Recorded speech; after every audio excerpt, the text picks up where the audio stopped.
Welcome back to Writers and Readers. With me now is author of Beyond the Tipping Point, Sharon Crawford.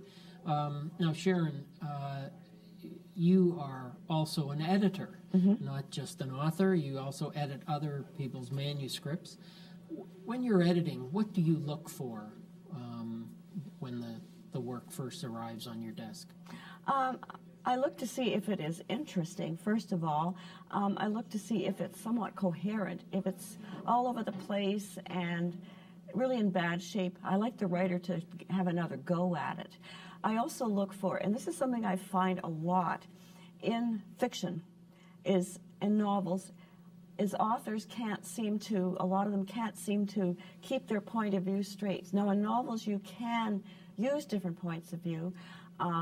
Usually you don't change it one paragraph after the other. You usually change it with the scene or the chapter, and that's what I look for. I also look to make sure the characters are not one-dimensional. The plot makes sense. It's consistent. There's not things happening. I always use the example of somebody has long red hair in one scene and suddenly they're bald, but you don't know anything about them shaving it up. Things like that. That's funny. That's funny. Sure. Head hopping or changing points of view within one page is always a difficult thing to follow for a writer. When I was at the Humber School for Writers, Guy Vanderhaeg, I was lucky to have taught me to make every scene vivid, because audiences today read books like they watch movies, and they expect it to be a vivid. One of the tricks is live the scene. A wonderful writer once told me. Do you have any advice on how to make the scenes real? Put the character in with it. If you're going into a room, don't just describe the room like it's a bunch of inanimate objects sitting around. You can use all the wonderful language in the world to describe it, but where's your character? Have your character go through it, look at it, sit down, do something. Bring the scene to the story. Yes, yes. So show, don't tell is a famous phrase that all beginning writers get told. How do you take that into your own writing? I use a lot of dialogue in my writing, for one thing. Action. If I may read just the beginning, two or three lines of the body in the trunk, because it's got a lot of dialogue in it. And I use dialogue to show what's going on. Go ahead. You're doing it wrong, I told Kelsey. She ignored me and kept on ramming the corpse's arms and legs into the trunk of the car. Every time she placed one arm in, the other splayed or dangled out. I looked around, expecting to see my husband drive up.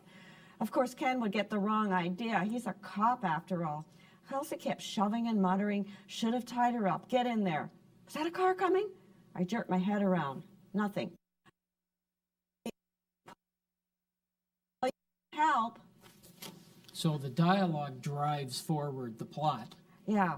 I mean, I think that's an important part of how you've done that. Is that fair to say? Yes, and also have the characters do something. You can also have some inner thoughts of the characters, but not too much telling. Even dialogue, watch it. Because my editor has, Shane Joseph from Blue Denim Press, has said, you know, don't get carried away with your dialogue either. You know, you don't need to tell it all. Well, that's a good point. I mean, editors, I mean, we could spend a whole show just talking about dialogue.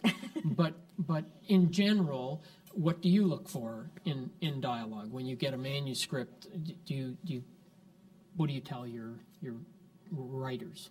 I look for dialogue that grabs the readers, but also fits the character. Like if you have somebody that's uneducated, they're not going to talk like Professor Higgins, for example. Right.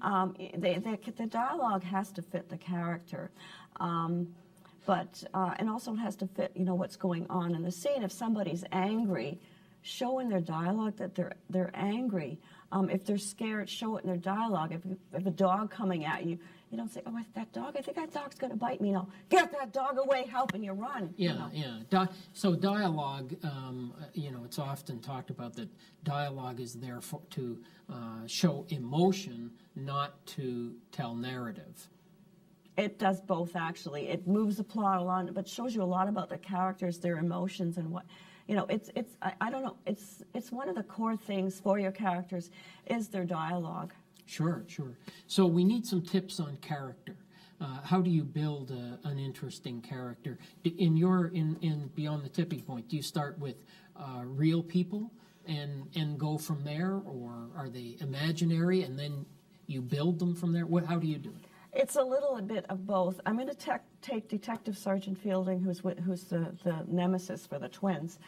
He is an English-born detective with well, it's Cook's Regional because I don't use York Regional, and he's used loosely based on a sergeant I worked with. I worked with Toronto Police Services. No, I wasn't a cop. I was a clerk back in the 70s, and so it's loosely based on him, but only loosely. And so I just built it from there.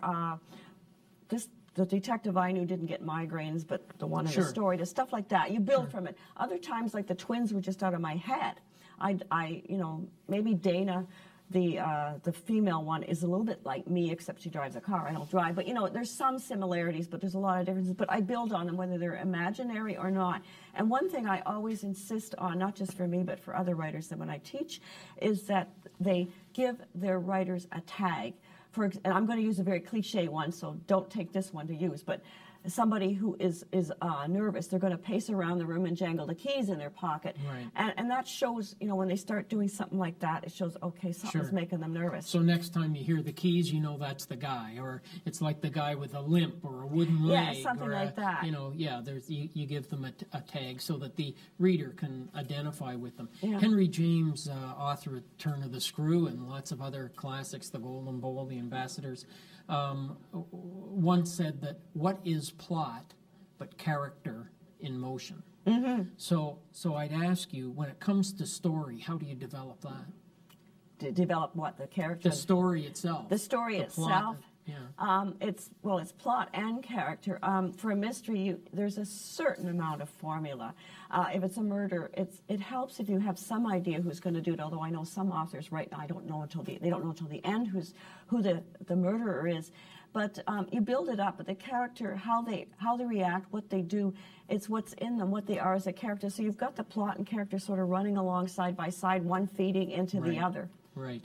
You belong to the East End Writers Group. Yes. And tell us how you conduct those meetings, and if our viewers might be interested in joining a writing circle. A writing circle is a very good idea. You may not want to. I'm not plugging my group, but we are in East York and Toronto. Sure. But it's basically a writing critique group like this. You bring a certain amount of work to be critiqued, or some of them have you send it in by email.